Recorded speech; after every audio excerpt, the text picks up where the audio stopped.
হৃদয়ের স্পন্দন, বিশ্ববরণ্য মুফাসসির কোরআন, বিশিষ্ট আলেম দ্বীন, বিশিষ্ট লেখক ও গবেষক জনাব ডক্টর মিজানুর রহমান আজহারী সাহেব উপস্থিত হবেন আমাদের মঞ্চে। মোহতারামকে মঞ্চে আসার জন্য বিনীত অনুরোধ জানাচ্ছি।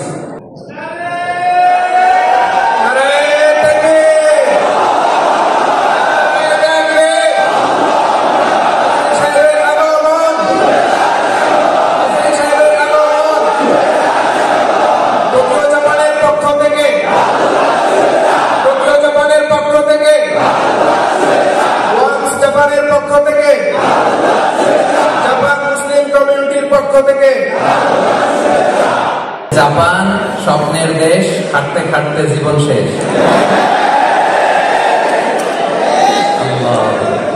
এখন নতুন একটা সম্ভাবনার দ্বার উন্মোচিত হয়েছে বাংলাদেশে, যেটা আমরা স্বাধীনতার পর থেকে আর দেখিনি। এরকম কি বলেন?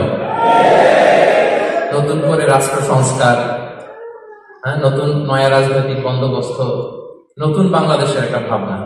সেখানে দল মত নির্বিশেষে সবাই মিলেই আমাদেরকে দেশটাকে করতে হবে, ঠিক কিনা বলেন? প্রিয় ভাইরা, আমরা অনেক ভালো আছি আলহামদুলিল্লাহ।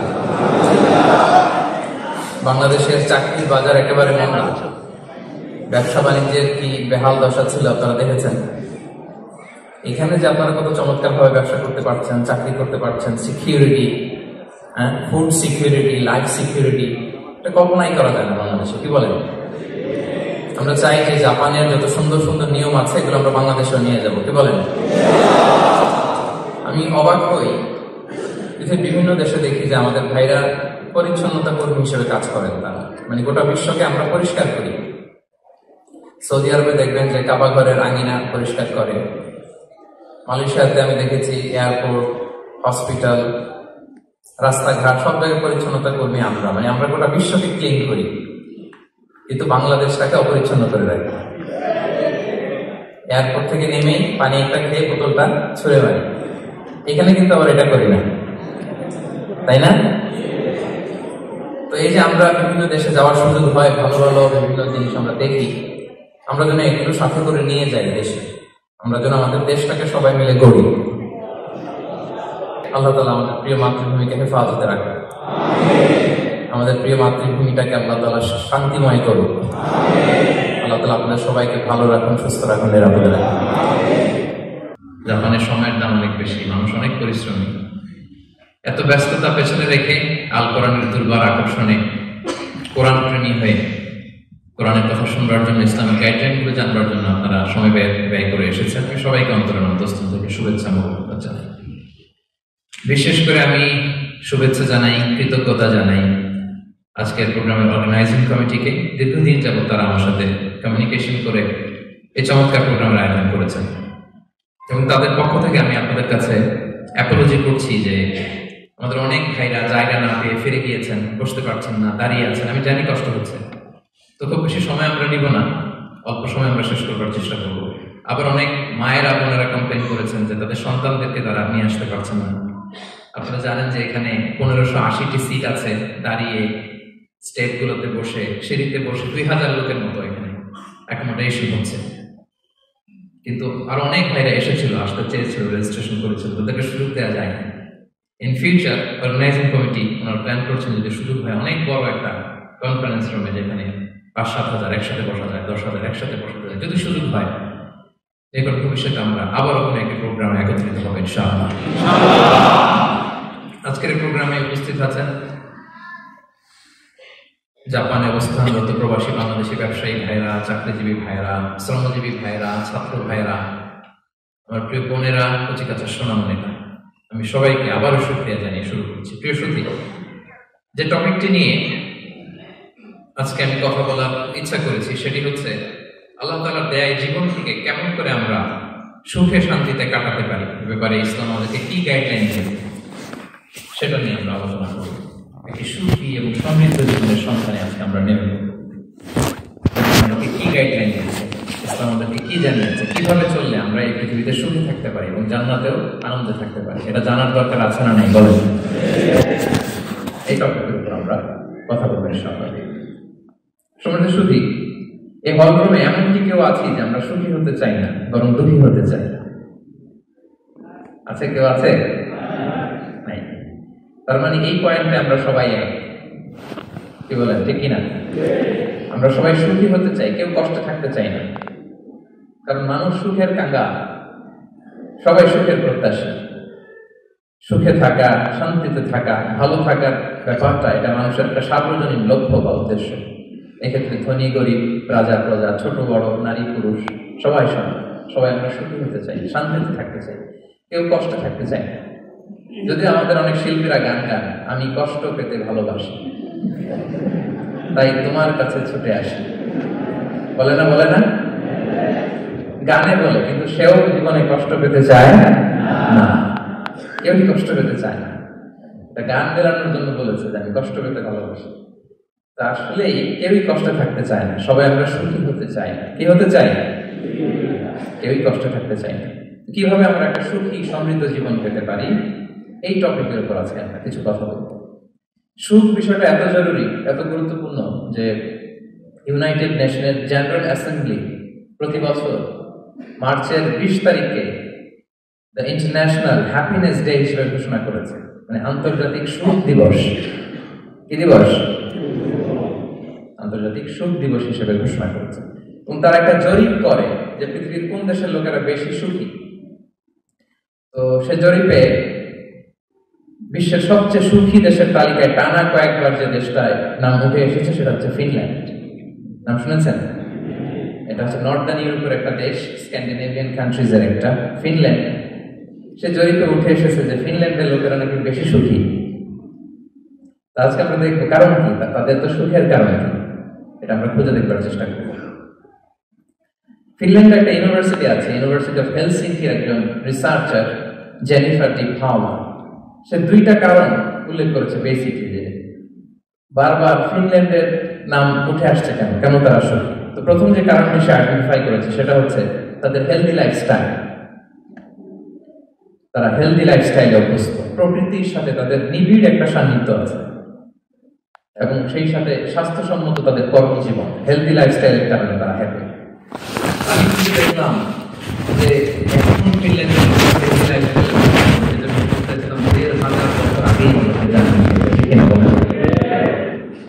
আপনি যদি বিষ্ণু ইসলামের বায়োগ্রাফি একটু চেক করেন, দেখবেন যে কতটা অর্গানিক লাইফ বিষ্ণু ইসলাম লিড করেছেন। প্রকৃতির সাথে বিষ্ণু ইসলামের সম্পর্ক যে কতটা নিবিড় ছিল, বিষ্ণুল্লাহ ওয়াক্কাম। ওনার শৈশবের দিকে যদি আমরা তাকাই, আমরা দেখবো যে তিনি মক্কায় জন্মেছেন ঠিকই, কিন্তু মক্কায় বড় হননি। বড় হয়েছেন বনু সাদে। জানেন আপনারা? হালিমাতু সাদিয়া দুধ পান করানোর জন্য মক্কা থেকে বিষ্ণু ইসলাম সেই তায়েফ পেরিয়ে 70-80 কিলো দূরে বনু সাদ, যেখানে ধুধু মরু প্রান্ত, সুবিশাল আকাশ, বিস্তীর্ণ জমিন, বড় বড় পাহাড়, এরকম একটা মরুপল্লী কতটা নিবিড় সান্নিধ্য ছিল, কতটা সুনিবিড় সম্পর্ক ছিল। তারপর সেখান থেকে যখন চলে আসলেন, রাখাল হিসেবে ক্যারিয়ার শুরু করলেন। পাহাড় উপত্যকা মাড়িয়ে তিনি ছাগল চড়াতেন, মেষ চড়াতেন। পৃথিবীর সব নবীরা ছাগল চড়িয়েছেন। মরুভূমির রুক্ষ পরিবেশ মাড়িয়ে মরু ঝড় সাইমনকে মোকাবেলা করে তিনি কাফেলা নিয়ে এদিক থেকে ওইদিকে যেতেন। 27টা যুদ্ধে সরাসরি নেতৃত্ব দিয়েছেন। আল্লাহু আকবার। পাহাড়ে উঠতেন, মরুদ্যানে হাঁটতেন, খেজুরের বাগানে ঘুরতেন, তৃষ্ণা লাগলে কুয়া থেকে পানি তুলে খেতেন। এর চেয়ে অর্গানিক লাইফ আর হতে পারে ভাই? আওয়াজ করে বলেন, হতে পারে? ইভেন যেখানে ঘরের ভিতরে ঘুমাতেন, ঘরটাও ছিল খেজুর পাতার ছাউনি দিয়ে, খেজুরের পাতা, ডাল, ছোকরা, এগুলো দিয়ে বালিশ, তোষক, জাজিম বানিয়ে শুতেন। আর সবসময় অর্গানিক খাবার খেতেন। সুবহানাল্লাহ। তাহলে ফিনল্যান্ডের লোকেরা সবচেয়ে বেশি সুখী তাদের হেলদি লাইফস্টাইলের কারণে, প্রকৃতির সাথে নিবিড় সম্পর্ক। কিন্তু বিষ্ণু ইসলাম এই ঘটনাটা 1500 বছর আগেই জানিয়ে গিয়েছেন যে হেলদি লাইফস্টাইলের কোনো বিকল্প নেই। পুরো লাইফটাই ছিল না হেলদি, অর্গানিক। সুবহানাল্লাহ। জেনিফার ডি পাওলা দ্বিতীয় যে কারণটি উল্লেখ করেছেন যে ফিনল্যান্ডের লোকেরা এত সুখী কেন, সে বলেছে যে তারা টেনশন ফ্রি লাইফস্টাইল অভ্যস্ত। কোনো পরিস্থিতিতে উদ্বিগ্ন হতে চায় না, যে কোনো সিচুয়েশন ঠান্ডা মাথায় ডিল করে। বিষ্ণু ইসলামের বায়োগ্রাফির দিকে তাকান, তিনিও তাই করেছেন সারা জীবন। সুবহানাল্লাহ। সাধ্যের সবটুকু বিষ্ণু ইসলাম করতেন, সর্বোচ্চ চেষ্টাটুকু করে চেষ্টা প্রচেষ্টা শেষে কর্ম শেষে ফলাফলের জন্য তিনি আল্লাহর উপর নির্ভর করতেন। তাওয়াক্কুল আলাল্লাহ। উদ্বিগ্ন হতেন না, মাথা ঠান্ডা রেখে সিচুয়েশন ডিল করতেন। এর কারণ আমাদের জীবনে এমন অনেক কিছু ঘটে যায় যেটার উপর আমাদের কোনো হাত থাকে না। তো যেটার উপর আমার নিয়ন্ত্রণ নাই সেটা নিয়ে আমি উদ্বিগ্ন হয়ে লাভ আছে? কথা বলেন, উদ্বিগ্ন হয়ে লাভ আছে? জীবন আপনাকে অনেক কিছু দিবে, আবার কেড়ে নিবে। আল্লাহ এভাবেই পৃথিবীটাকে সাজিয়েছে। ইয়াউমুন লাকা ওয়া ইয়াউমুন আলাইকা। একদিন আপনার ভালো যাবে, আরেকদিন খারাপ যাবে। ওয়া তিলকাল আইয়ামু নুদাবিলুহা বাইনান নাস। আল্লাহ বলেন যুগটাকে আমি ঘুরিয়ে ফিরিয়ে মানুষের সামনে এভাবেই আনি। This is the routine work of this দুনিয়া। দুনিয়ার রুটিন ওয়ার্ক এই। আজকে ভালো, কালকেও যে ভালো যাবে এমন তো নয়। কালকে খারাপ যাবে, আজকে তার খারাপ যাচ্ছে, পরশুদিন আবার তার ভালো দিন যাবে। ঠিক কিনা বলেন? অন্য এক সূরায় আল্লাহ তাআলা বলেছেন ফাইন্না মাআল উসরি ইউসরা। নিশ্চয়ই কষ্টের সাথে আছে স্বস্তি। আজীবন মানুষ কষ্টে থাকে না, দুঃখের পরে থাকে সুখ। দুঃখের পরে কি থাকে? সুখ থাকে। এজন্য উদ্বিগ্ন হওয়া যাবে না। বিষ্ণু ইসলামের জীবনী থেকে আমরা এটাই শিখি, উদ্বিগ্ন হওয়া যাবে না। তিনি বলতেন ওয়া'লাম আন্নামা আসাবাকা লাম ইয়াকুন লিয়ুখতিআক ওয়া মা আখতাআকা লাম ইয়াকুন লিয়ুসিবাক রুফিআতিল আকলাম ওয়া জাফাতিস সুহুফ। ওনার কাজিন আব্দুল্লাহকে ডেকে বললেন, আব্দুল্লাহ, যেটা তুমি পাওয়া সেটা তুমিই পাবা, কোনোদিন মিস হবে না। এটা তোমার, যেটা তোমার হওয়ার কথা ছিল এটা তুমি পাবাই, এটা মিস হবে না। আর যেটা তোমার নসিবে নাই, যেটা তুমি পাবা না, গোটা বিশ্বের সব ক্ষমতাকে হাতের মুঠোয় আনলেও সেটার দেখা তুমি পাবে না। এজন্য উদ্বিগ্ন হয়ে লাভ আছে বলেন? আমরা আমাদের সর্বোচ্চ চেষ্টাটুকু করব, তারপর ফলাফলের জন্য আমরা ভরসা রাখবো, নির্ভর করবো একজন সত্তার উপর। আওয়াজ করে বলুন তো, তিনি কে? আমরা ভরসা রাখবো। তাহলে ফিনল্যান্ডের লোকেরা এই যে হ্যাপি হয়ে খুব বেশি খুশি, এত বেশি খুশি হওয়ার কিছু নাই। এগুলো আগে থেকে আমরা জানি, কি বলেন? জানি না আমরা?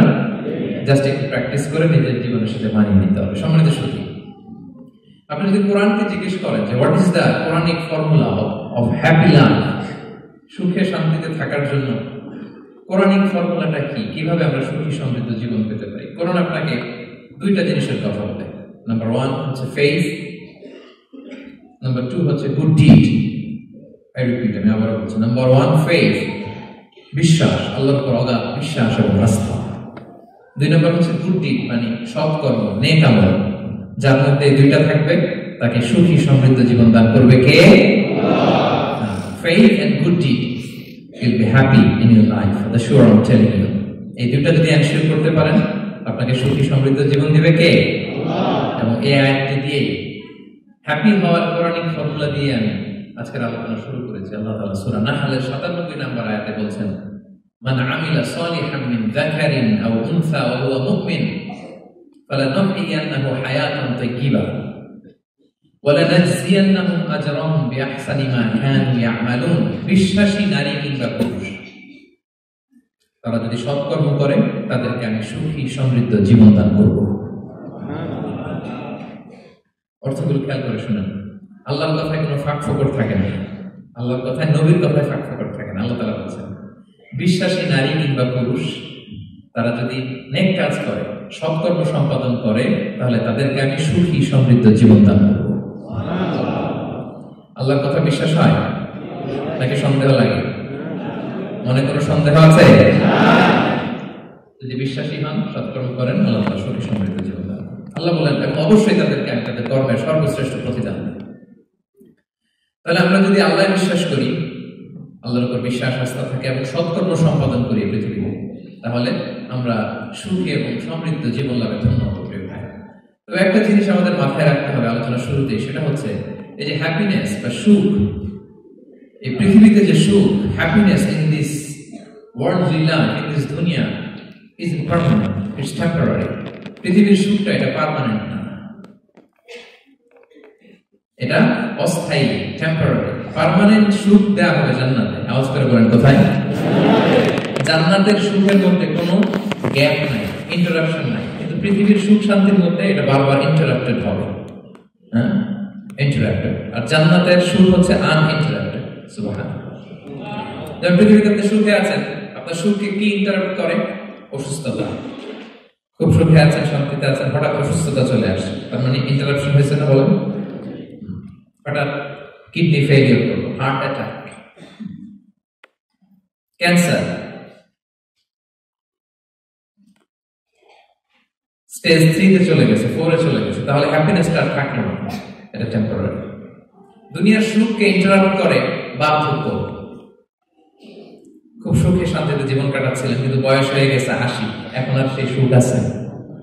কথা বলে না কেন? সেই স্বাদ আল্লাহ দান নাই, সেই সুখের ছোঁয়া পরশাদ নাই।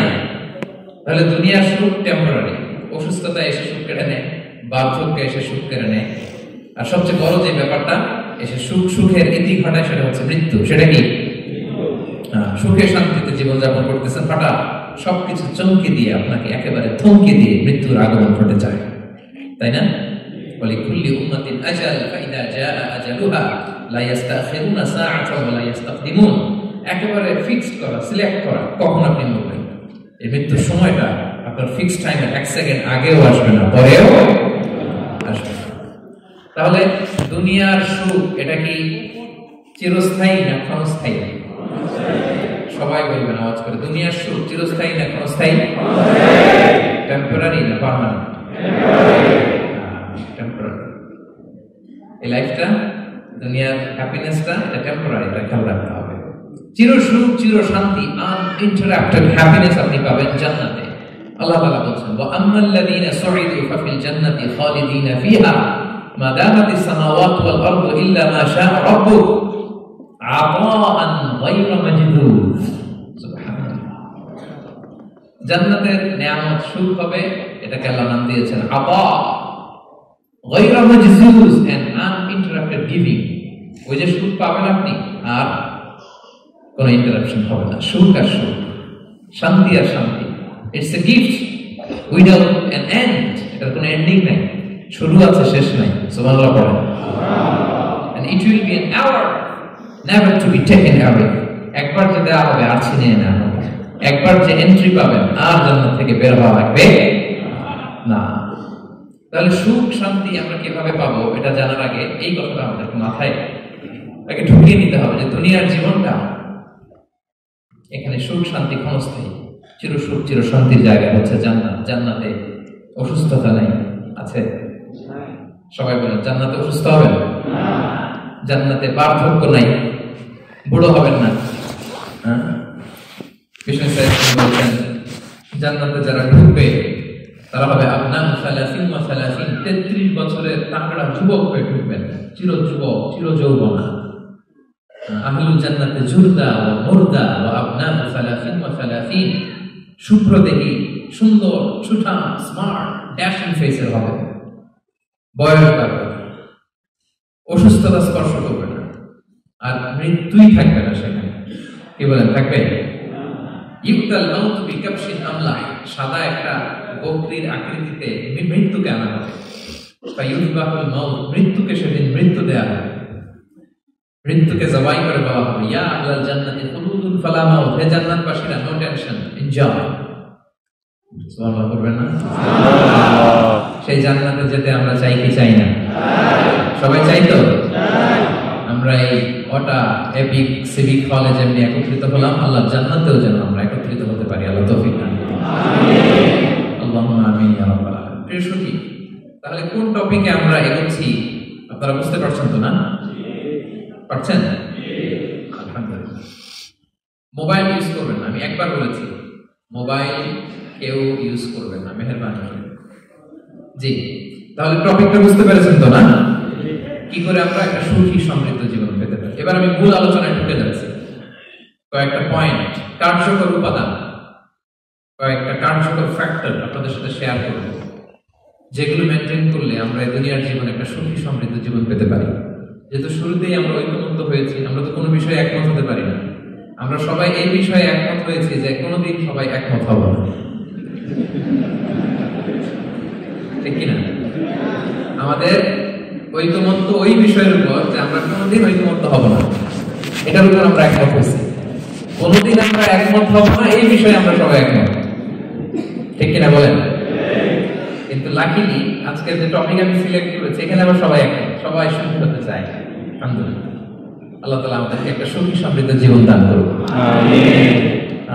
আল্লাহ বলেন ফালানুহিয়ান্নাহু হায়াতান তাইয়্যিবা, ইসলামের গাইডলাইন মেনে চললে আমি তোমাদেরকে হায়াতে তাইয়্যিবা দেব। এই শব্দটা আপনারা প্রায় শুনেছেন না?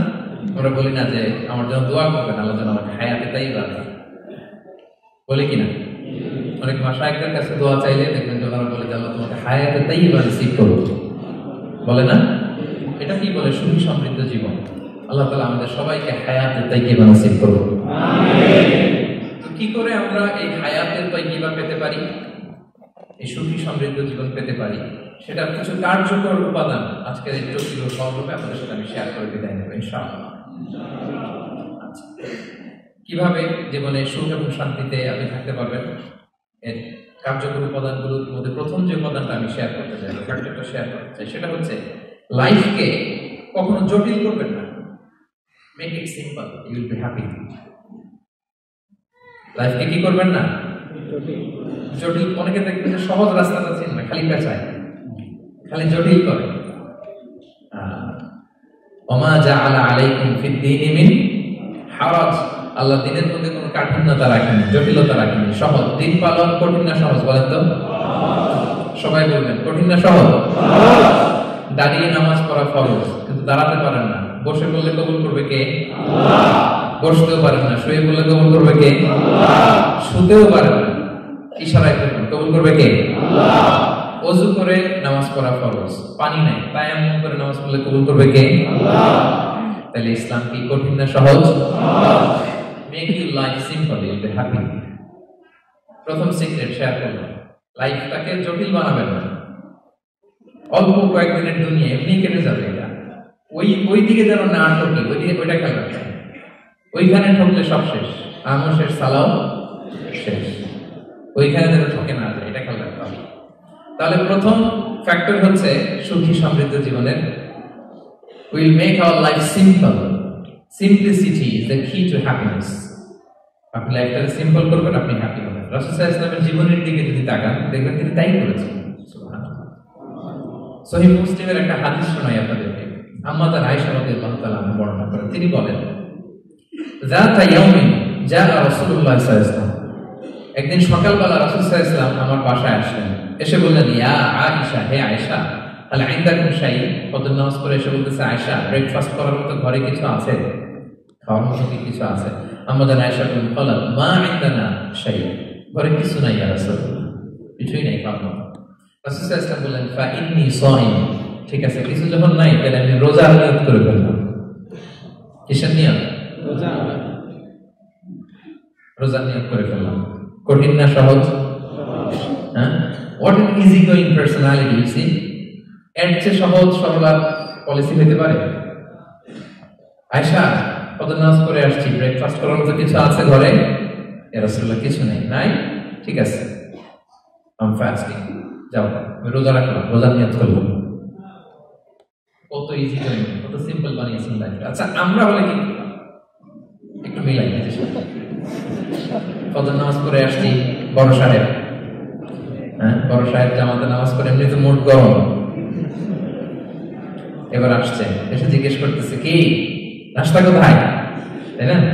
তখন ভাবি যদি বলে কিচ্ছু নাই ঘরে, কি করবেন? সত্যি সত্যি উত্তর দেন তো, বলেন। হ্যাঁ, কি করবেন? মাশাআল্লাহ, অনেক উত্তর আসতেছে, অনেক ধরনের উত্তর আসতেছে, মাশাআল্লাহ। সাধারণত আমরা যেটা করতাম, আমরা অনেকে রেগে যেতাম, প্রিয় ভাইরা, ঘরে কিছু নাই মানে তুমি আগে জানাবা না আমাকে? হ্যাঁ, গত রাতে বললে কিছু নিয়ে আসতে পারতাম। সাধারণত এইভাবেই তো রিয়েক্ট করি আমরা, কি বলেন, ঠিক কিনা? আগে জানাবা না কেন, আগে বলো, রেগে যেতাম। অথবা বলতাম, আচ্ছা ঠিক আছে, এখন যে একটা কিছু ব্যবস্থা করি, দেখি কিছু পাওয়া যায়। এরকম অনেক ওয়ে করতাম। কিন্তু রাসূল সাল্লাল্লাহু আলাইহি ওয়াসাল্লাম এই কোনো অপশন না নিয়ে বললেন, okay, there is no food for breakfast, I am gonna fast, ফা ইন্নী সাইম, ঠিক আছে, খাবার যখন নাই আমি রোজাই রেখে দিলাম। সুবহানাল্লাহ। এভাবে তিনি তার লাইফ লিড করেছেন। Make your life simple, you will be happy. জটিল না করে সহজ করুন, আপনি হ্যাপি হবেন। রাসূল সাল্লাল্লাহু আলাইহি ওয়াসাল্লামের লাইফস্টাইল ছিল very simple, so simple yet so special. আমরা যদি এভাবে সিম্পলি সলিউশনের দিকে যাই প্রিয় ভাই, জীবন কখনো সহজ নয়। জীবন কখনো সহজ নয়, জীবনকে সহজ বানিয়ে নিতে হয়। কখনো দোয়া করে, কখনো আল্লাহর উপর ভরসা করে, কখনো ইগনোর করে, কখনো কখনো মানিয়ে নিয়ে স্যাক্রিফাইস করে, অ্যাডজাস্ট করে। ঠিক কিনা বলেন? জীবন সহজ নয়, সহজ করে নিতে হয়, মানিয়ে নিতে হয়, অ্যাডজাস্ট করতে হয়, স্যাক্রিফাইস করতে হয়। তাহলে প্রথম যে ফ্যাক্টরটা, সুখী সমৃদ্ধ জীবনের প্রথম ফ্যাক্টর যেটা আমি আজকে শেয়ার করলাম, সেটা হচ্ছে simplicity is the key to attain happiness in life. আপনি যদি সিম্পলিসিটিতে বিশ্বাসী হন, দেখবেন হ্যাপি।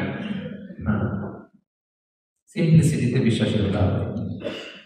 মানলেই সুখ, আর মনে নিলেই ঝামেলা।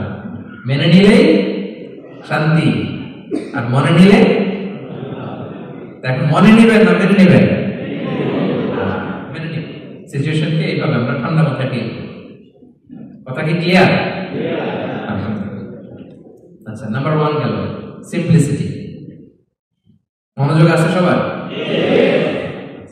2 নাম্বার, সুখী সমৃদ্ধ লাইফের আরেকটা হ্যাকস হচ্ছে টু ফরগিভ আদার্স। অন্যকে ক্ষমা করা। If you forgive others you will be happy. ক্ষমা করলে আপনি সুখী হবেন। অনেকে আছে ক্ষমা করতে চায় না, কঠিন হৃদয়, পাথরের মতো শক্ত হৃদয়, মাফ করতে চায় না কাউকে। উনি আবার মুনাজাতে বসলে আল্লাহ আল্লাহ আমারে মাফ করো, আল্লাহ আমারে ক্ষমা করো, কাঁদতে কাঁদতে বুক ভাসায়। উনি ক্ষমা চায়, আগে উনি কাউরে ক্ষমা করেন। এরকম টাকা তাছাড়া নাই। চিন্তা করছেন? উনি ক্ষমা চায় আল্লাহর কাছে, কিন্তু উনি ক্ষমা করে না। প্রিয় ভাইরা, ক্ষমা করুন। যে ক্ষমা করে সে ক্ষমা পায়। আচ্ছা, একটু চোখটা বন্ধ করে, একটু চোখটা বন্ধ করেন তো কয়েক সেকেন্ডের জন্য। সবাই চোখ বন্ধ করুন। সবাই করেছেন? জি। এই চোখ বন্ধ অবস্থায় একটু চিন্তা করুন তো, আপনার জানা অজানা যে পাপের পাহাড়, এটার দিকে একটু তাকান। চোখ বন্ধ করলাম আমি, জানা অজানা পাপের পাহাড়ের দিকে তাকান। এবার একটু চিন্তা করেন যে কি পরিমাণে ক্ষমা আল্লাহর পক্ষ থেকে আমার জন্য প্রয়োজন। চিন্তা করেছেন? এবার চোখ খুলুন, পাপের পাহাড়ের দিকে একটু তাকান। আপনার জানা অজানা পাপের পাহাড় তাকান এবং ভাবুন এগুলোর জন্য কি পরিমাণে ক্ষমা আমার পক্ষ থেকে আপনার দরকার, প্রয়োজন। সেই প্রয়োজনের তাগিদে হলেও ক্ষমা করুন। খেয়াল রাখবেন, যে ক্ষমা করে সে ক্ষমা পায়, যে অন্যকে ক্ষমা করে না সে ক্ষমা পায় না। তাহলে আল্লাহর কাছে ক্ষমা চাওয়ার আগে আপনি আপনার পাশের লোকদেরকে ক্ষমা করবেন। পারা যাবে তো ইনশাআল্লাহ? ক্ষমা এটা সবাই করতে পারে না, এটা অনেক বড় মহৎ গুণ। যার হৃদয় বড় সে ক্ষমা করতে পারে। আপনি যদি ক্ষমা না করে কারো ব্যাপারে হিংসা, বিদ্বেষ, ক্ষোভ, হিংসা অন্তরে পুষে রাখেন, ওর কোনো লস নাই, লস আপনার। It will burn yourself inside, আপনারা জ্বালিয়ে দিবে। আপনি কারো ব্যাপারে ক্ষোভ রাখছেন, ক্ষোভে গদগদ, রেগে অস্থির, হিংসা, ওর কিছুই হচ্ছে না, হচ্ছে কার? আমার। আপনাকে জ্বালিয়ে পুরে শেষ করে দেবে। অন্তত নিজের সুখের জন্য নিজেকে ক্ষমা করুন। ওর দিকে তাকানোর দরকার নেই, আপনার নিজের সুখের জন্য আপনি অন্যদেরকে ক্ষমা করুন। তাহলে দেখবেন, যদি ক্ষমা করে দেন, একটা মনোদৈহিক প্রশান্তি আপনি লাভ করবেন, একটা সুখানুভূতি আপনি পাবেন। ক্ষমা করে দেন, রাগ ও হিংসাকে না বলুন, মনটাকে নির্ভর রাখুন, ইউল বি হ্যাপি। কথা বুঝতে পেরেছেন? এবার চমৎকার একটা হাদিস শোনাও, যা বলবো তার পক্ষে হাদিস শোনাবো। মুসনাদে আহমদ ইবনে হাম্বলের একটা হাদিস। বিষ্ণু ইসলাম সাহাবাদেরকে নিয়ে একটা মজলিসে বসা। হঠাৎ করে তিনি বললেন, ইয়াতলু আলাইকুমুল আনা রাজুলুন মিন আহলিল জান্নাহ। ঠিক এখনই একজন এসে এই মজলিসে তোমাদের মধ্যে বসবে, সে জান্নাতি। সে কি? এটা শোনার পর তো সব সাহাবারা নড়ে চড়ে বসলো। কি রে, রাসূল সাল্লাল্লাহু আলাইহি ওয়াসাল্লাম একজনকে জান্নাতের অ্যানাউন্সমেন্ট দিচ্ছে, কে সে, কি তার নাম? তো দেখা গেল এক আনসারী সাহাবা প্রবেশ করেছে, তার জুতা দুইটাকে বগল দাবা করে, কিন্তু কেউ তারে চিনে না। তারা যে এক্সপেকটেশন করছিল যে খুব আল্লাহ এমন কেউ আসবে, না, সাধারণ, চিনে না কেউ। সবাই অবাক হল, কি তার আমল? রাসূল সাল্লাল্লাহু আলাইহি ওয়াসাল্লাম তাকে জান্নাতি বলে ঘোষণা দিয়েছে। কিছুদিন পরে আবার আরেক মজলিসে রাসূল সাল্লাল্লাহু আলাইহি ওয়াসাল্লাম বললেন, ইয়াতলু আলাইকুমুল আনা রাজুলুন মিন আহলিল জান্নাহ। এখন একজন লোক আসবে, সে জান্নাতি। সবাই আবার নড়ে চড়ে বসলো, খেয়াল করে দেখি কে আসে, দেখি কে আসে। দেখলো আবার সেই আনসারী সাহাবী আসলো, সবাই তো। তার কিছুদিন পরে আরেক মজলিসে রাসূল সাল্লাল্লাহু আলাইহি ওয়াসাল্লাম বললেন, ইয়াতলু আলাইকুম আনা রাজুলুন মিন আহলিল জান্নাহ, এক লোক আসবে এখন, সে জান্নাতে। সবাই আবার দেখি কে আসে, আবার সেই আগের লোকটি আসে। সুবহানাল্লাহ। সাহাবীরা অবাক, সবচেয়ে বেশি অবাক হয়েছেন আব্দুল্লাহ ইবনে আমর ইবনে আস রাদিয়াল্লাহু তাআলা। তিনি অবাক করেন, ঘটনা কি? কারো ব্যাপারে তো নবীজি এমন বলেন না, কি তার আমল, কি তার গোপন রহস্য, দেখি তো খুঁজে বের করা যায় কিনা। তিনি ওই সাহাবীর বাড়িতে গেলেন, যে কৌশল করে একটা কথা বললেন, প্রিয় ভাই, আমি তোমার ঘরে মেহমান হতে চাই, অনেকদিন ধরে আমার আব্বার সাথে আমার একটু মনোমালিন্য, বাসায় না থেকে তোমার বাসায় থাকে। আসলে মনোমালিন্য এখন হয় নাই, আগে হয়তো কখনো হয়েছে, ওইটাকে একটু কৌশল করে বলাকে আটকে তাওরিয়া বলে। কি বলে? তাওরিয়া মানে একটু টুইস্ট করে কথা বলা, মিথ্যা হয় না, এটা তাওরিয়া বলে। তো আরবরা তো, সাহাবারা তো মেহমান পেলে খুশি হতেন। তিনি বললেন, হ্যাঁ অবশ্যই মেহমান হবেন, আহলান সাহলান, আসুন। 3 দিন ওই সাহাবের বাড়িতে তিনি থাকেন। খেয়াল করলেন কি করে না করে, ইবাদত শেষ রাতে, মাঝরাতে। কিন্তু তিনি হতাশ, অনেক খেয়াল করার পরে হতাশ। না, যে আশা নিয়ে আসছি এরকম কিছু দেখা যাচ্ছে না। শেষমেশ 3 দিন পরে তিনি খুলেই বললেন যে, ভাই আসলে তেমন কিছু হয় নাই আমার বাবার সাথে, যে কারণে আমি তোমার বাসায় এসেছি। আমি এসেছি তোমাকে ফলো করবার জন্য। ফলো করবার জন্য কারণ? তখন তিনি বললেন, 3টা ভরা মজলিসে বিষ্ণু ইসলাম তোমাকে জান্নাতি বলে ঘোষণা দিয়েছে। আমি দেখতে চেয়েছি যে তুমি কি আমল করো, কি তোমার এমন আমল যে কারণে তুমি জান্নাতি, একটু দেখার জন্য এসেছি। রাসূল সাল্লাল্লাহু আলাইহি ওয়াসাল্লাম তোমাকে 3বার জান্নাতি বলে ঘোষণা দিয়েছে, কিন্তু দেখলাম না তুমি নামাজের সময় নামাজে যাও, শেষ সাথে তাহাজ্জুদ করো, তাও 2-4 রাকাত কোনদিন করো, কোনদিন করো না, কোরআন তেলাওয়াত করো, দান সদকা, স্বাভাবিক করো, অস্বাভাবিক কিছু না, আমাদের মতোই, কখনো কখনো আমাদের চোখ কম। তো কি তোমার গোপন রহস্য? ওই সাহাবী বলে, আমিও জানি না। কেন যে নবী সাল্লাল্লাহু আলাইহি ওয়াসাল্লাম বলছে আমিও জানি না। তবে তবে তবে একটা ব্যাপার আমি মনে করি, হয়তো এটা আমার কাছে পছন্দনীয় হতে পারে। এইবার তো আব্দুল্লাহ বলে, ওই তবেটা কি বলো? সেটা কি? একটা আমল তুমি করো, এটা হয়তো আল্লাহ ভালো লাগতে পারে, সেটা কি আমাকে বলো।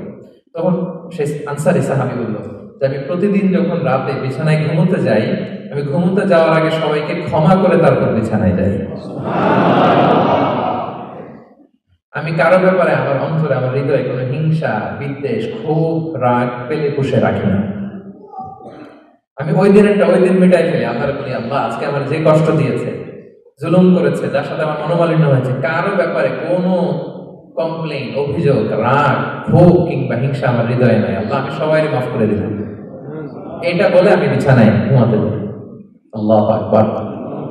আব্দুল্লাহ ইবনে আমর ইবনে আস বলেন, হ্যাঁ আরে এটাই তো সেটা, যেটা তুমি ছোট আমল মনে করো, সেটা এত সহজ নয়। আমরা অনেকেই হয়তো এটা পারি না, তুমি পেরেছো। এজন্যই আল্লাহ তাআলা তোমার মর্যাদা বাড়িয়ে দিয়েছে। পড়েন সুবহানাল্লাহ। প্রিয় ভাইরা, যে ক্ষমা করে তার মর্যাদা বাড়িয়ে দেয় কে? আল্লাহ। এখন থেকে কি করবেন? অন্তরে ক্ষমা, রাগ, ক্ষোভ এগুলো পুষে রাখবেন? কি করবেন? পারবেন? পারবেন? আমরা এখন থেকে ঘুমোতে যাওয়ার আগে ক্ষমা করে দেব, ক্ষমা করে দেব, আমরা ক্ষমা করে দেব ইনশাআল্লাহ। ঠিক আছে? জি ইনশাআল্লাহ। তাহলে আমরা যখন ক্ষমার প্র্যাকটিস করি, বিষ্ণু ইসলাম ক্ষমা করেছেন। বিষ্ণু ইসলাম জি বড় বড় অপরাধ যারা করেছে, বিষ্ণু ইসলাম সেগুলো শাস্তি দিয়েছেন। ঠিক আছে? রাষ্ট্রীয় অপরাধ, গণহত্যা, যুদ্ধাপরাধ, এরকম বড় বড় ইস্যু, সেগুলোর বিচার রাসূল সাল্লাল্লাহু আলাইহি ওয়াসাল্লাম করেছেন। কিন্তু রাসূল সাল্লাল্লাহু আলাইহি ওয়াসাল্লাম তিনি ক্ষমা করেছেন। ক্ষমার পায়গাম তিনি আমাদের। আমার দিকে তাকান। জি ঠিক আছে, ঠিক আছে। আবেগে হয়তো কেউ অনেক কিছু বলে, ঠিক আছে, আমার সাথে থাকেন, নিজে নিজে কথা না বলে আমার সাথে থাকেন। 2000 মানুষ যদি এক একজন এক একটা বলেন, তাহলে কন্ট্রোল করা যাবে? শুধু আমিই বলবো, আপনারা শুনবেন। যখন বলতে বলবো তখন আওয়াজ করবেন, তখন আর জড়সড় হয়ে থাকবেন, গলা ফাটিয়ে আওয়াজ করা যাবে? পড়েন আল্লাহু আকবার, আল্লাহু আকবার, আল্লাহু আকবার। ঠিক আছে, এটা সুন্দর করে। তাহলে আমরা ক্ষমা করবো। আপনি যদি ক্ষমা করতে পারেন, অনেকে পারে না, না পারলে সে কষ্ট পায়, তার মধ্যে কষ্ট কাজ করে। আপনি যদি কষ্টটাকে হালকা করতে চান, আপনি ক্ষমা করে দিবেন। রাসূল সাল্লাল্লাহু আলাইহি ওয়াসাল্লাম মক্কা বিজয়ের পরে সাধারণ ক্ষমার ঘোষণা দিলেন। 3-4 জনকে তিনি এক্সিকিউশন করলেন, শাস্তি দিলেন। তারপরে তিনি সাধারণ ক্ষমা, যে তাকে মেরেছে, বাড়ি হারা করেছে, ঘর হারা করেছে, নামাজ পড়ার সময় ওটা নারী ভুড়ি চাপিয়ে দিয়েছে, ফাঁস লাগিয়েছে গলায়, সবাইকে গণক্ষমা।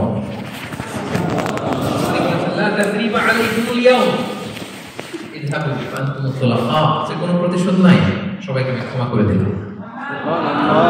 তাহলে যদি আপনি হ্যাপি থাকতে চান, আপনি যদি মনোদৈহিক প্রশান্তি চান, ঘুমোতে যাওয়ার আগে আমরা কারো ব্যাপারে রাগ ও হিংসা রাখবো না। হিংসা এমন ভয়ঙ্কর আপনারা জ্বালায় ফেলবে ভিতর থেকে, it will burn yourself inside. তাহলে আমরা ক্ষমা করবো, কি করবো? তাহলে আমরা হ্যাপি থাকবো। তাহলে কয়টা ফ্যাক্টর বললাম? এক নম্বরে কি ছিল? Simplicity, make your life simple, you will be happy, right? দুই নাম্বার, আমরা ক্ষমা করে দিই, ক্ষমাশীল হব। কারণ আমার তো ক্ষমার দরকার আছে, কি বলেন? আমি কেউ ধরে থাকলাম, আমি মাফ করি না, কিন্তু আমি আমার মাফ চাই, এরকম করা যাবে না। ক্ষমা করবো, তাহলে আমরা ক্ষমা পাবো ইনশাআল্লাহ। সুখী সমৃদ্ধ জীবনের 3 নাম্বার ফ্যাক্টর হচ্ছে try to make others happy, you will be happy. আপনি অন্যকে হ্যাপি রাখার চেষ্টা করেন, দেখবেন যে আপনি হ্যাপি হয়ে গেছেন। আমরা সবাই নিজেকে নিয়ে ব্যস্ত, আমার আমার আমার বলতে বলতে অস্থির, আর স্বস্তি আসে না হৃদয়ে, চিত্তে শান্তি নেই, অস্থির। কারণ আমি আমার এগুলো বললে অশান্তি নাই। আর যদি আমাদের, আমরা সবাই এইভাবে প্ল্যান করলে সুখ শান্তি ফেলে দেয় কে? আল্লাহ। 3 নাম্বার হচ্ছে try to make others happy. অন্যরে হ্যাপি বানাতে চান, আল্লাহ আপনারে হ্যাপি বানায় দেবে। অন্যকে হেল্প করেন, অন্যকে দেন, দেখবেন কি সুখ। প্রিয় ভাইরা, দেয়ার যে কি আনন্দ, এটা যে দেয় না সে টের পায় না। দেয়ার যে কি আনন্দ, এটা যে দেয় সে পায়। দিলে একটা সুখানুভূতি আছে, অন্তরে একটা সুখ আছে। আপনি যে দান করলেন, এই সওয়াব তো আল্লাহ আপনার জন্য রেখে দিয়েছেন। আপনার ছোট্ট দান, তাকে পেলে পুষে বাড়িয়ে, কামাই রব্বি আহাদুকুম ফুলুয়া, বুখারীর বর্ণনা। যেমনি মনি গরু পালে, বাছুর পেলে বাচ্চাটাকে বড় করে, আল্লাহ বলে তোমার ছোট্ট দানটাকে পেলে পুষে বড় করে আমি বহুত পাহাড়ের সমান করে তোমার আমল নামে ঢুকাই দেব। এটা তো জমা আছে, কিন্তু ইনস্ট্যান্ট ইমিডিয়েট রিওয়ার্ড একটা আছে, তাৎক্ষণিক পাবেন দিলে। ওটা কি? সুখ। আওয়াজ করে বলতে হবে, এটা কি? দিলে যে কি সুখ, এটা যারা দেয় না, যারা পকেটে হাত ঢুকে রাখে, পকেট থেকে বের করতে চায় না, এরা এটা বুঝে না। দেন দেন, আল্লাহ বলে এই বনি আদম দাও, দিলে আমি তোমার দেব। আনফিক ইয়া ইবনে আদম আনফিক আলাই, এই বনি আদম দাও, আমি তোমার দেব। মদিনার সবচেয়ে গরীব সাহাবী হচ্ছেন বেলাল ইবনে রাবাহ রাদিয়াল্লাহু তাআলা আনহু। ওনার অ্যাসেটের পরিমাণ কত জানেন? একটা লুঙ্গি। Total asset, estimation of his entire asset. সাইয়েদনা বেলাল রাদিয়াল্লাহু তাআলা আনহু টোটাল অ্যাসেটের এস্টিমেশন হচ্ছে প্রাইভেটটাকে কভার করার জন্য একটা উনাকে বিষ্ণু সাল্লাল্লাহু আলাইহি ওয়াসাল্লাম আনফিক ইয়া বেলাল, বেলাল তুমিও দাও। ওয়ালা তাখশা মিন দিল আরশি ইকলালা, আরশের অধিপতির ভান্ডারে কোনো কমতি নাই। বেলাল তুমিও দাও, যা পারো দাও। হ্যাঁ, তুমি এমন রবের গোলাম, তার ভান্ডারে কমতি নাই। হাদিসে কুদসিতে আল্লাহ বলেন, ইয়া ইবনা আদম লাউ আন্না আউওয়ালাকুম আখিরাকুম ইনসাকুম জিন্নাকুম কামু আলা সাঈদিন ওয়াহিদ। পৃথিবীর আদম থেকে শুরু করে শেষ পর্যন্ত হাজার হাজার কোটি কোটি লক্ষ মানুষ যদি একটা প্রান্তরে দাঁড়িয়ে চাইতে থাকো আমি আল্লাহর কাছে, খালি চাও এটা দাও, এটা দাও, যা যা দরকার আমি যদি সব দিয়ে দেই, আমি আল্লাহর ধন ভান্ডারের 1 ইঞ্চিও কমবে না। তবে হ্যাঁ, কমতে পারে। হাদিসের শেষে আছে হ্যাঁ, তবে কমতে পারে সুই দিয়ে সাগরের পানি যতটুকু কমানো যায়। ইল্লা ইদা উদখিলাল ইব্রিকু ফিল বাহর, এরকম হাদিসটা যে সুই দিয়ে সাগরের পানি যতটুকু কমানো যায়, আমার ধনভাণ্ডারের এতটুকু হয়তো কমলে কমতে পারে। ধরেন আটলান্টিক মহাসাগরের ওখানে একটা সুই দিয়ে সাগরের এখান থেকে একটু সুইটা লাগালে সুইয়ের মধ্যে একটু পানির ছিটে লাগবে না? একটু কমছে তো সাগর থেকে পানি, 1 ফোঁটা নাকি? এতটুকু কমবে, কমতে পারে। আমাদের সবাইকে দিল, সুবহানাল্লাহ বলবেন না? Try to make others happy, be happy, dear brothers and sisters. অন্যকে দেন, অন্যকে হ্যাপি করার চেষ্টা করেন, আল্লাহ আপনাকে হ্যাপি বানাবে। সহিহ মুসলিমের একটা বর্ণনা শোনাই, বিষ্ণু সাল্লাল্লাহু আলাইহি ওয়াসাল্লাম বলেন, ওয়াল্লাহু ফি ফি আউনিল আবদি মা দামাল আবদু ফি আউনি আখি। আল্লাহ তাআলা ততক্ষণ পর্যন্ত বান্দার সাহায্যে থাকে যতক্ষণ পর্যন্ত বান্দা তার ভাইয়ের সাহায্যে থাকে। কথা বুঝতে পেরেছেন? আমি আবার বলি, আল্লাহ তাআলা ততক্ষণ পর্যন্ত কোন বান্দার সাহায্যে থাকে যতক্ষণ পর্যন্ত ওই বান্দা তার ভাইয়ের সাহায্যে থাকে। আপনি আপনার ভাইকে হেল্প করবেন, আপনাকে হেল্প করার জন্য প্রস্তুত কে প্রিয় ভাইরা? তাহলে আমরা যেন দেই, আমরা যেন অন্যের উপকার করি, আমরা যেন অন্যের শুভকামনা জানাই, আমরা যেন অন্যের জন্য দোয়া করি। অন্যের জন্য শুভকামনা করলে লাভ আছে, অন্যের জন্য শুভকামনা করলে এটা কল্যাণ হয়ে নিজের দিকে ফিরে আসে। আমার জাপান প্রবাসী ভাইয়েরা, অন্যের শুভকামনা করলে এটা কল্যাণ হয়ে বহু গুণে বৃদ্ধি পেয়ে এটা নিজের দিকে ফিরে আসে। সুবহানাল্লাহ। রাসূল সাল্লাল্লাহু আলাইহি ওয়াসাল্লাম হাদিসে বলেন, মা মিন আবদিন মুসলিমিন ইয়াদউ লি আখিহি বিযাহরিল গায়বি ইল্লা ক্বালা আল মালাকু ওয়া লাকা বিমিসলিন। কেউ যদি তার ভাইয়ের জন্য দোয়া করে, আল্লাহ তাকে তুমি ক্ষমা করো, ফেরেশতারা বলে, আল্লাহ যিনি দোয়াটা করলো আগে তাকে ক্ষমা করো। আপনি যদি বলেন, আল্লাহ আমার ভাই অসুস্থ, আল্লাহ তাকে সুস্থ করো, ফেরেশতারা বলতে থাকে, আল্লাহ যিনি দোয়া করলো তার যদি কোনো অসুস্থতা থাকে তুমি আগে তাকে সুস্থ করো। তাহলে অন্যের জন্য শুভকামনা, অন্যের প্রতি হেল্পিং হ্যান্ড দিলে লাভ না লস? আওয়াজ করে বলেন, লাভ না লস? তাহলে সুখী সমৃদ্ধ জীবন পাবার 3 নম্বর পয়েন্ট হচ্ছে অন্যকে কি করা? হেল্প করা, হ্যাপি করা। অন্যকে হ্যাপি করতে চাইলে আল্লাহ তাআলা আপনাকে হ্যাপি বানাবে। জি, কোনো মুভমেন্ট করা যাবে না। আমার দিকে তাকান। কয়টা গেল পয়েন্ট? আমি সাধারণত ক্লাসরুমের মধ্যে একটু ইন্টারঅ্যাকশন করে আলোচনা করি যাতে করে মনে থাকে। আমি কানে হাত দিয়ে ওয়াজ শুরু করলাম, আপনারা কান্না শুরু করলেন, ওয়াজের পরে কারো কিছু মনে নেই, খালি বলে হাজার হুজুরের কণ্ঠটা মাশাআল্লাহ, সেই কণ্ঠ মাশাআল্লাহ, আল্লাহ দিয়েছে একটা কণ্ঠ। তো কিছু হয়েছে এটাতে? আমি কানে হাত দিয়ে ঠিকই কান্নার ওয়াজ করতে পারি, আমি সবটাই পারি, কান্নার ওয়াজও করতে পারি, আবার সেমিনার স্টাইলে লেকচারও দিতে পারি। কিন্তু আমি পছন্দ করেছি ক্লাসরুমের মতো ইন্টারঅ্যাকশন করবো যাতে করে আপনারা কিছু নিয়ে যেতে পারেন। যেভাবে আমি এখন বোঝাচ্ছি মুখস্থ হয়ে যাচ্ছে না? তাহলে সুখী সমৃদ্ধ জীবনের প্রথম ফ্যাক্টর কি ছিল? সিম্পলিসিটি। 2 নাম্বার ক্ষমা। 3 নাম্বার অন্যকে হ্যাপি করার ট্রাই করা। মনে থাকবে? আপনারা বোরিং হচ্ছেন না তো? ফাইন, মাশাআল্লাহ, মাশাআল্লাহ, আরিগাতো গোজাইমাস, মাশাআল্লাহ, না খুব এনার্জেটিক অডিয়েন্স, আলহামদুলিল্লাহ, ঠিক আছে, I like it, I love it, মাশাআল্লাহ। 4 নাম্বার পয়েন্ট, আজকে আমরা হায়াতে তাইয়্যিবা সম্পর্কে জেনে যাব। এই হায়াতে তাইয়্যিবার তাফসীর করছি, ব্যাখ্যা করছি আপনাদের কাছে। 4 নাম্বার হচ্ছে be grateful, what you have will be happy. যা আছে এটা নিয়ে শুকরগুজার হন, আপনি সুখী হবেন। যা আছে শুকরগুজার হন, আপনি হ্যাপি হবেন। অনেকে দেখবেন কৃতজ্ঞ হতে চায় না, শুকরগুজার হয় না, কমপ্লেইন থাকে। অভিযোগ, complain less, be grateful, you be happy. অনেকে দেখবেন খালি কমপ্লেইন, আছে না নাই? এটা নাই, ওইটা নাই, এটা ভালো হয় নাই, এটা পাইলাম না রে, ওইটা হইল না রে, আল্লাহ দিল না রে, আছে না নাই? শুকরিয়া জিনিসটাই নেই কিছু কিছু লোকের মধ্যে, শুকরিয়া জিনিসটাই নাই। কত কিছু আপনার লাগবে না? গাড়ি লাগবে, বাড়ি লাগবে, সম্পদ লাগবে, খ্যাতি লাগবে, দাপট লাগবে, পাওয়ার লাগবে, এটা লাগবে, ওইটা লাগবে, কত কিছু লাগে আপনার। এটা নাই, ওইটা, এই জন্য শুকরিয়া নেই। প্রিয় ভাইরা, শুধু যে বেঁচে আছি এজন্যই আলহামদুলিল্লাহ বলা হচ্ছে। শুধু বেঁচে আছে, আর কিছু লাগবে না।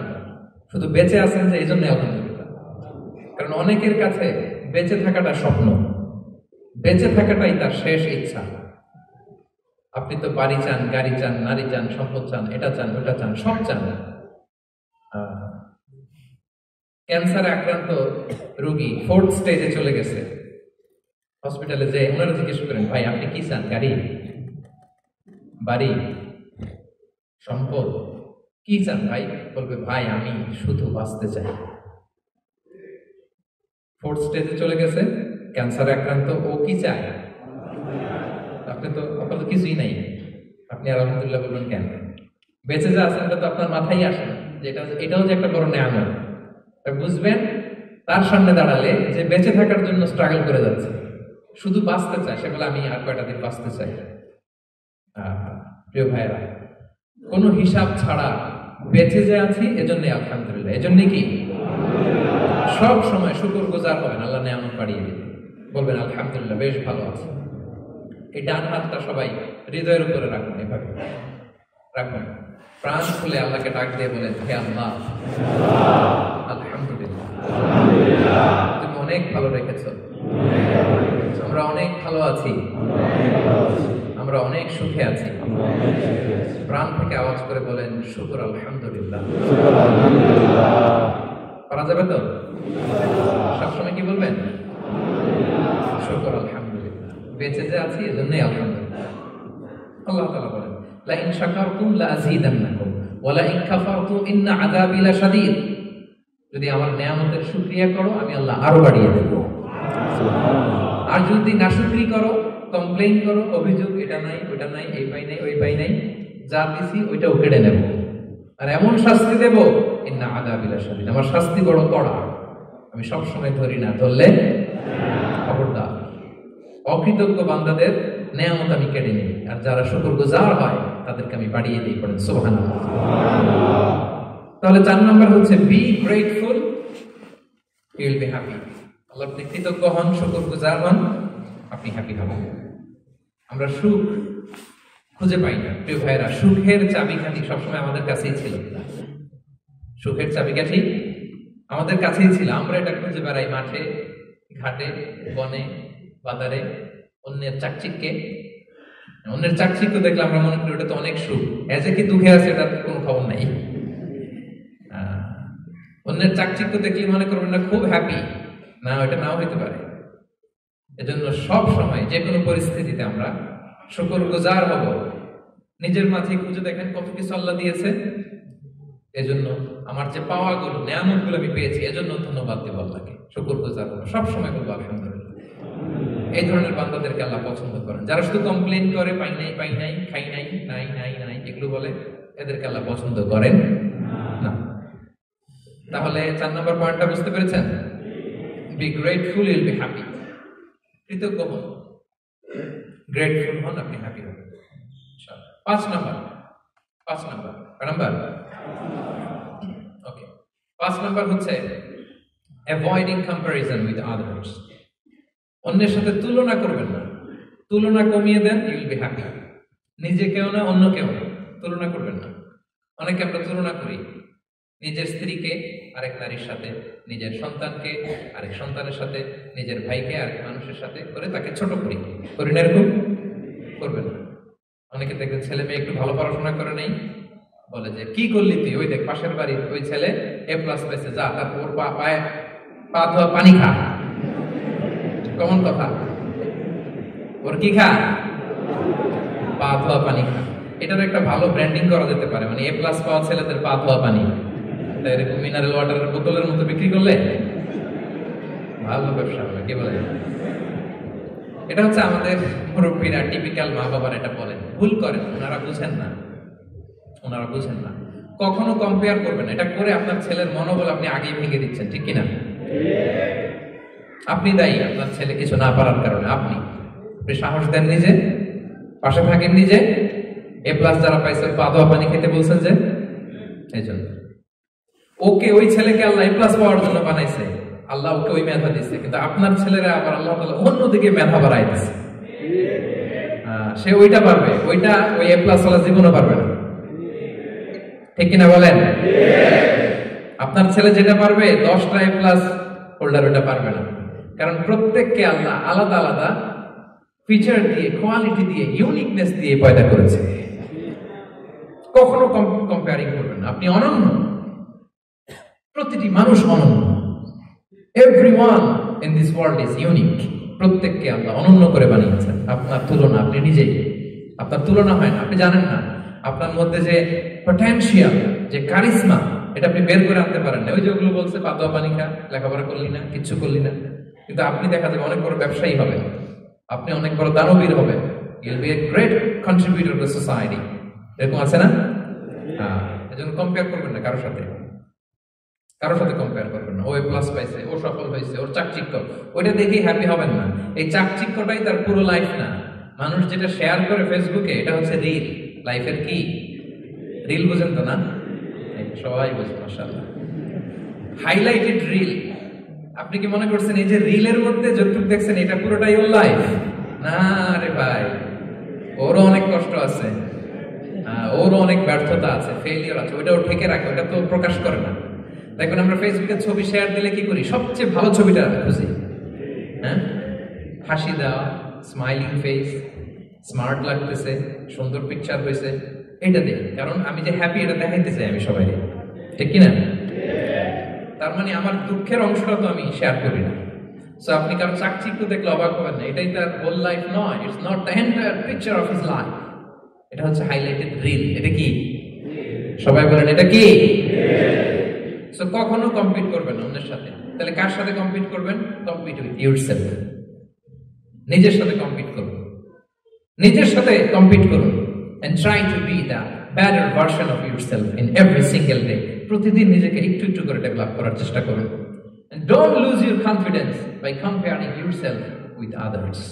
Dear brothers and sisters, কখনো নিজেকে অন্যের সাথে তুলনা করে আপনার কনফিডেন্স কমাবেন না, আপনার সন্তানের কনফিডেন্স কমাবেন না।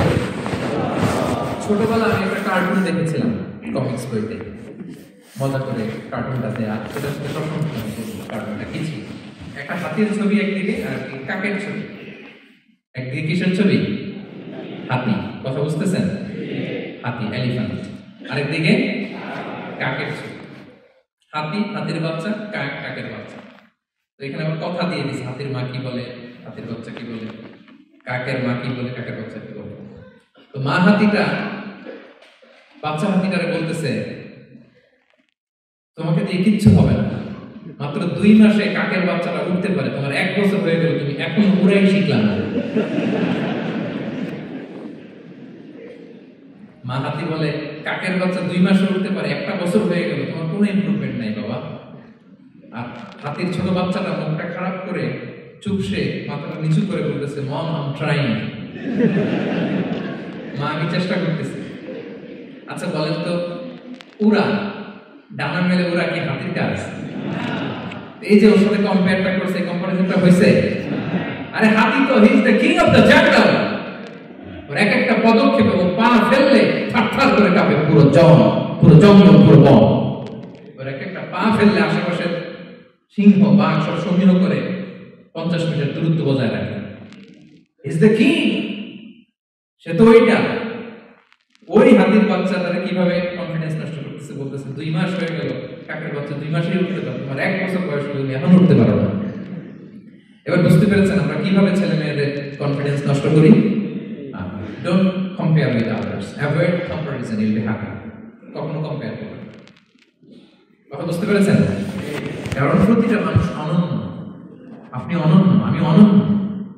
আল্লাহ তাআলা কি অনন্যতা, ইউনিকনেস আপনাকে দিয়েছেন, ওইটা খুঁজে বের করার দায়িত্ব আপনার। সবার গোল্ডেন এ প্লাস পাওয়ার কোনো দরকার নাই। সবাই অ্যাথলেট হওয়ার দরকার নেই, সবার বক্তা হওয়ার দরকার নেই, সবার ব্যবসায়ী হওয়ার দরকার নেই। এক একজনকে আল্লাহ তাআলা এক এক কাজে পয়দা করেছেন, ঠিক কিনা বলেন? আল্লাহ কোরআনে বিশ্বকে বিভিন্ন আয়াতে এরকম বলেছেন যে ওয়ালা তামুদ্দান্না আইনাইকা ইলা মা মাত্তা'না বিহি আজওয়াজাম মিনহুম যাহারাতাল হায়াতিদ দুনিয়া লিনাফতিনাহুম ফীহি। এই নবী, কাফেরদের চাকচিক্য দেখে আপনি অবাক হবেন না, ওদেরকে ওইটা দিয়েছি কিন্তু হেদায়েত দেই নাই। সুবহানাল্লাহ পড়েন। অন্য আয়াতে আল্লাহ বলেছেন ফালা ইয়াগরুরকা তাকাল্লুবুহুম ফিল বিলাদ। দাপটের সাথে ওরা দেশে দেশে ঘুরে বেড়ায়, এই চাকচিক্য দেখে আপনি অবাক হবেন না, নবী ধোঁকায় পড়বেন না। আপনাকে যা দিছি ওদেরকে আমি দেই নাই। আপনার সম্মান আমি বাড়িয়েছি। ওয়ারাফা'না লাকা যিকরাক, যেখানে আমার নাম সেখানে আপনার নাম। সুবহানাল্লাহ। তাহলে আজকে থেকে আর কম্পেয়ার করবেন কারোর সাথে কারো না। কথা বুঝতে পেরেছেন? ওকে, আমরা will avoid comparison, will be happy. প্রতিটি মানুষ অনন্য, আপনার ইউনিকনেসকে আপনি কাজে লাগাবেন।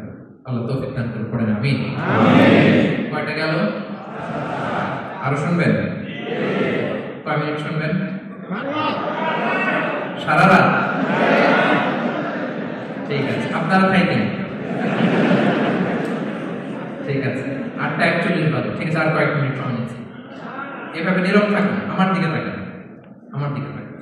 6 নাম্বার হ্যাপি হওয়ার 6 নাম্বার মাধ্যম হচ্ছে, খেয়াল রাখবেন এটা খুবই জরুরি, সেটা হচ্ছে piece of mind is the real happiness.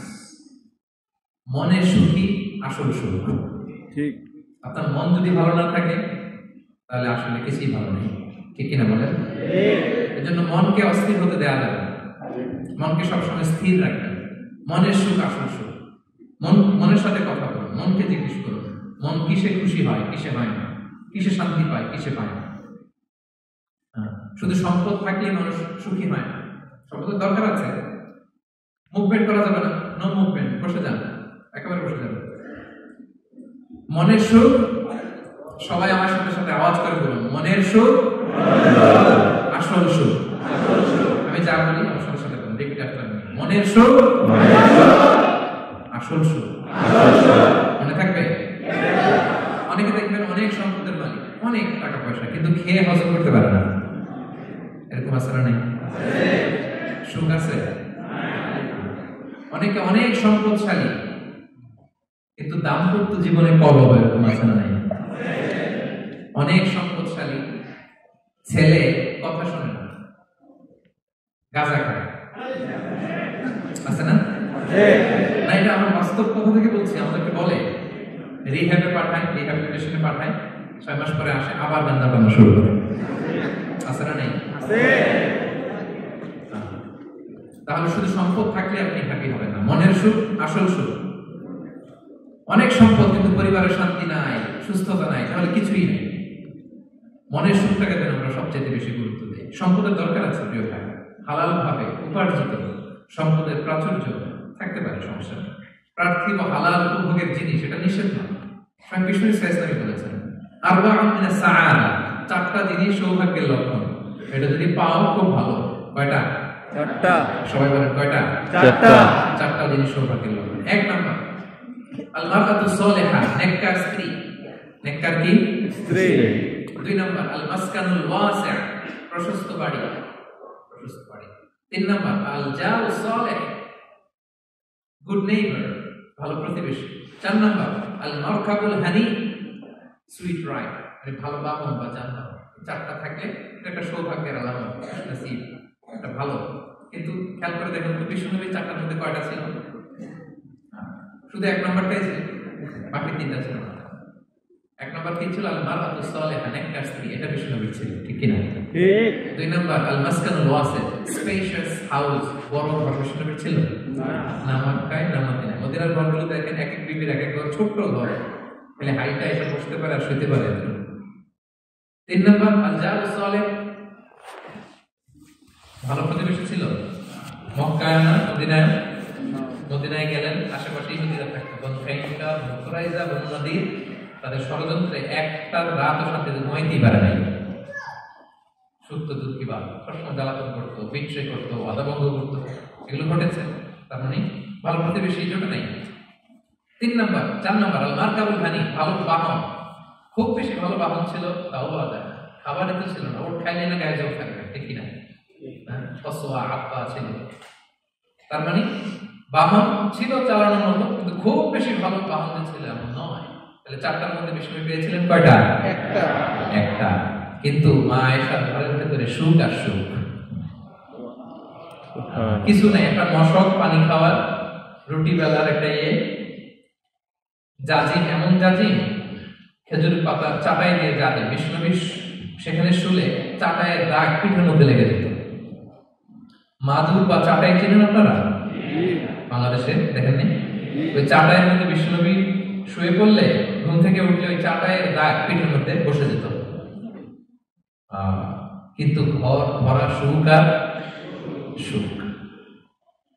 কারণ টাকা দিয়ে বাড়ি কিনা যায়, গাড়ি কিনা যায়, ঘর কিনা যায়, সব কিনা যায়, কিন্তু সুখ কিনা যায় না। কিনা যায়? এজন্য মনের সুখই আসল সুখ, ওইটাকে গুরুত্ব দিবেন প্রিয় ভাইরা। সহিহ মুসলিমের আরেকটা হাদিসে বিষ্ণু সাল্লাল্লাহু আলাইহি ওয়াসাল্লাম বলেন, লাইসাল গিনা আন কাসরাতিল আরাদি ওয়ালাকিনাল গিনা গিনান নাফস। বেশি সম্পদ থাকলেই ধনাঢ্যতা নয়, আসল ধনাঢ্যতা মনের ধনাঢ্যতা। মনে সুখ তো সবখানে সুখ, মনে শান্তি তো সবখানে শান্তি। এই 6 নম্বর পয়েন্টটা বুঝতে পেরেছেন আপনারা? 6 নম্বর পয়েন্টটা কি? মনে সুখী, সবাই বলবেন মনে সুখী। কথা ক্লিয়ার? নো মুভমেন্ট, এদিকে তাকান। 7 নম্বর হচ্ছে never be greedy, expect less. বেশি প্রত্যাশা করতে যাবেন না, লোভী হবেন না। লোভ আপনার সুখ কেড়ে নেবে। লোভী কখনো সুখী হয় না, লোভীর পকেট কখনো ভরে না, যত চিন্তা করবেন। লোভী হবো আমরা? অতিরিক্ত প্রত্যাশা করবো, অল্প প্রত্যাশা করবো। not talking about the goal. Goal should be bigger and higher and higher. But I'm talking about expectation. বেশি এক্সপেক্ট করা ভালো না। খুব প্রত্যাশা নিয়ে রাখছেন, কিছু পান নাই, দেখবেন যে কষ্ট লাগবে, ঠিক কিনা? আর কোনো এক্সপেকটেশন নাই, আপনি যেটা পাবেন ওটাই লাভ, যেটা পাবেন ওটাতেই ভালো লাগে, সুখ লাগে। এজন্য এক্সপেকটেশন যেন বড় না হয়, বেশি খাই যেন না করি।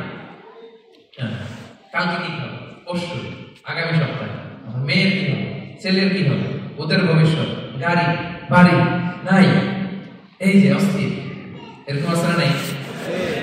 আজকের জন্য বাঁচুন, আজকের জন্য বাঁচুন, কারণ আগামীকালের তো জন্মই হয় না। আগামীকালের জন্ম হয়েছে, এটা কি আজকে না আগামীকাল? আজকে হ্যাপি হন, আজকের জন্য বাঁচেন, আজকের জন্য প্ল্যান করেন। আগামীকালের তো জন্মই হয় না, কালকে সকালে সানরাইজের পরে না আগামীকালের জন্ম গ্রহণ হবে, ঠিক কিনা বলেন? তাহলে প্রত্যাশা কমান, হ্যাপি হবেন আপনি। ইমাম গাজ্জালি রাহিমাহুল্লাহ একটা চমৎকার কথা বলতেন। উনি বলতেন, তোমার রিজিকে যা আছে এটা 2 পাহাড়ের মাঝখানে থাকলেও ওটা তুমি পাবা, আর যেটা তোমার রিজিকে নাই ওটা অনেক দূর থেকে আনার পরেও হাত দিয়ে নিয়ে 2 ঠোঁটের মাঝখানে রাখলেও ওটা পড়ে যাবে। কথা বুঝতে পেরেছেন? আপনি মাঝে মাঝে এনিম্যাল কিংডম অথবা জিওগ্রাফিক্যাল চ্যানেলে দেখবেন যে বক মাছ শিকার করে, কিন্তু অনেকক্ষণ লুকিয়ে থাকে, হুট করে একটা মাছ ধরে, ধরার পরে মাছটা বাঁচার জন্য ছোটাছুটি করে, বকটাও কামড় দিয়ে এমনি ধরে পরে যায় আবার ধরে, আবার পরে যায় আবার ধরে, সবশেষে মাছটা টুক করে পানিতেই পড়ে যায়। কারণ এটা ওর নসিবে নেই। কি বলেন? এটা রিজিকে নাই। যেটা রিজিকে আছে ওই মাউন্ট এভারেস্টের উপরে থাকলে ওটা আপনার কাছে আছে, যেটা রিজিকে নাই 2 ঠোঁটের মাঝখান থেকে ওটা পড়ে যাবে। বুঝতে পেরেছেন? বিষয় আছে। আব্দুল্লাহ ইবনে ওমর রাদিয়াল্লাহু তাআলা পিঠের মধ্যে একবার চাপড় দিয়ে একবার বললেন, আব্দুল্লাহ কুন ফি দুনিয়া কান্নাকা গরীব আও আবিরুস সাবিল। দুনিয়াতে এমন ভাবে জীবনযাপন করো মনে হয় যেন তুমি গরীব, মানে স্ট্রেঞ্জার, এলাকায় নতুন আসছো, কেউ তোমার চেনে না, তুমি কাউকে চেনো, অথবা আবিরুস সাবিল, মানে traveller, you are a traveller, পথিক। এইভাবে থাকে পথিক। ধরেন একটা জায়গায় গেছেন, কেউ আপনার চেনে না, জানে না, ওই জায়গায় আপনি বাড়িঘর করবেন, আপনি চিনে নেই না, সেই জায়গাটা কাউ জানে না, টাকাও তো নিয়ে আসবেন, বাড়িঘর কিছু করবেন, যে কাজে গেছেন কোনো রকম কাজ সেরে চলে যাবে এখান থেকে, যেটা আমি অপরাধী। অথবা ট্রাভেল করতেছেন, এখান থেকে মক্কা যাবেন, ধরেন